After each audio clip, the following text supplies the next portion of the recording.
Bhagavad Gita, Chapter 1, Arjuna Vishada Yoga, the Yoga of Arjuna's Dejection.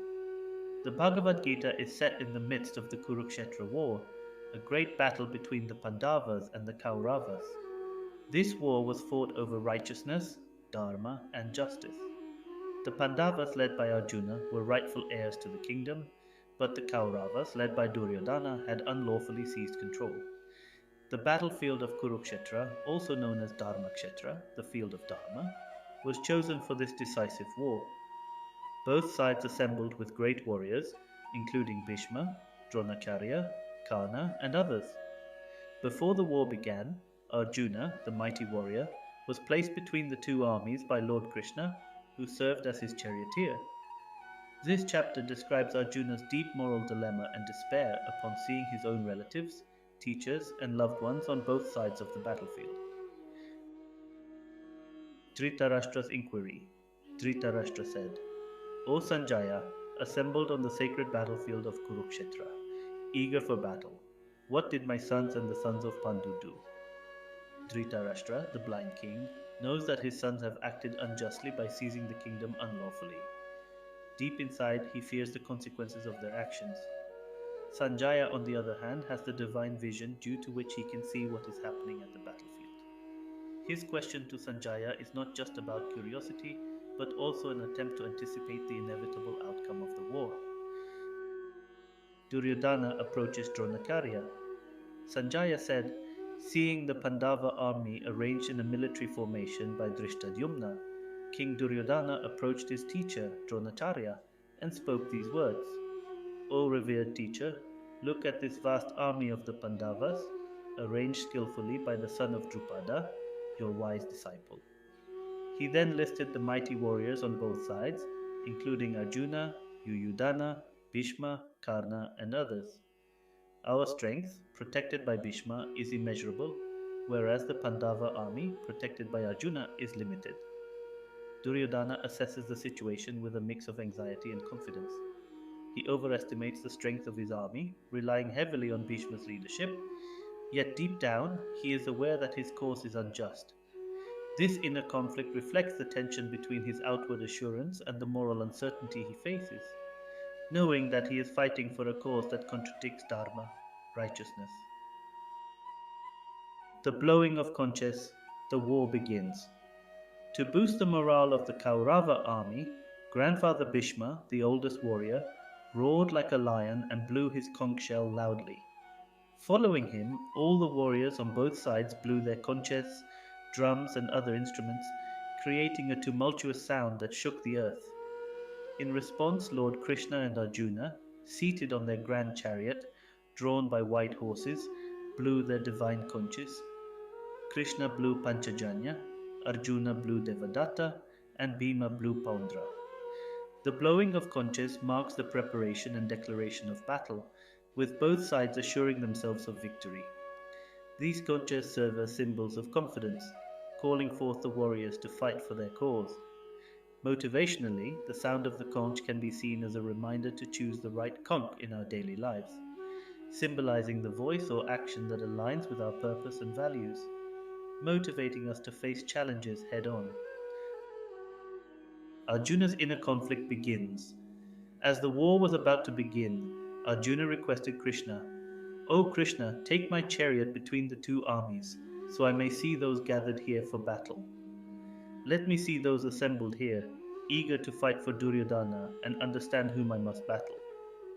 Arjuna initially requests to see the warriors on both sides, which seems like a strategic move to assess the situation. He wants to make an informed decision, but the sight of his loved ones and teachers soon overwhelms him, leading to his deeper moral dilemma. Sanjaya narrates, Krishna positioned the chariot in the midst of both armies, right in front of Bhishma and Dronacharya.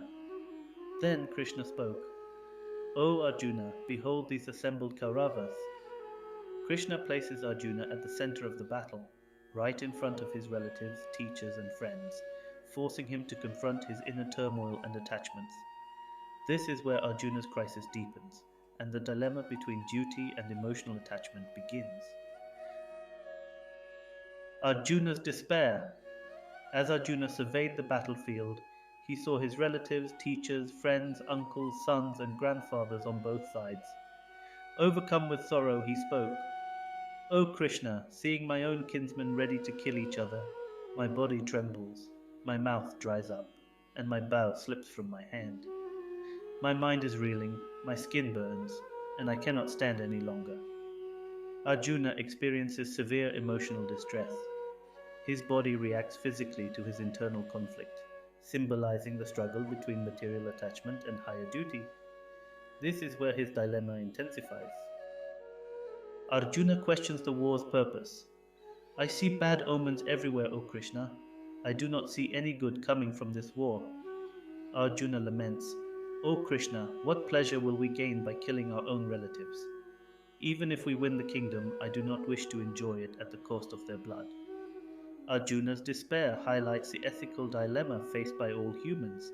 Should one pursue duty at the cost of loss and suffering? He is blinded by emotions, forgetting the larger purpose of justice. In life, too, sometimes one has to sacrifice in order to achieve a higher goal or purpose. The greater good often demands difficult choices which may initially seem unbearable but are necessary. The consequences of family destruction. Arjuna says, killing our own family members will destroy family traditions and create sin.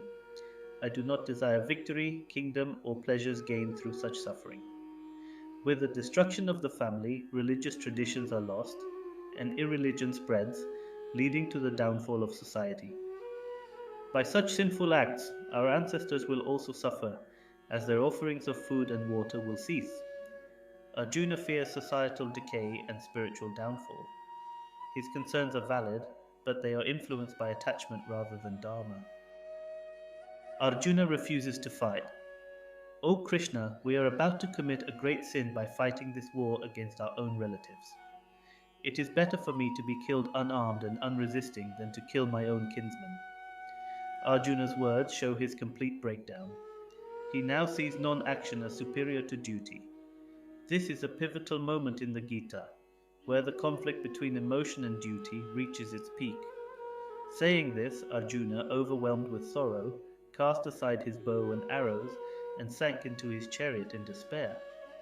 Sanjaya narrates to Dhritarashtra, thus, overwhelmed with grief, Arjuna sat down on the battlefield, his heart filled with sorrow.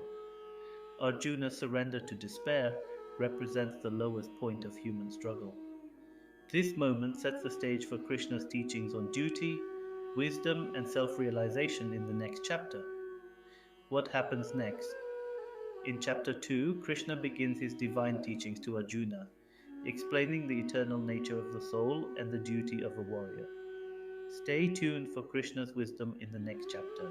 Shri Krishna.